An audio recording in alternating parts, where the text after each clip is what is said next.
front of me is Oukitel C33, and today I would like to show you where you can locate all your downloads.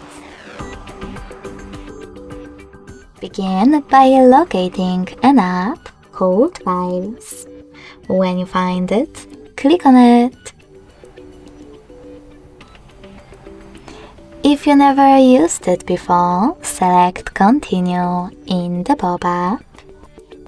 Click on Allow. And then hit Browse at the bottom in the middle. Lastly, just tap on Downloads category.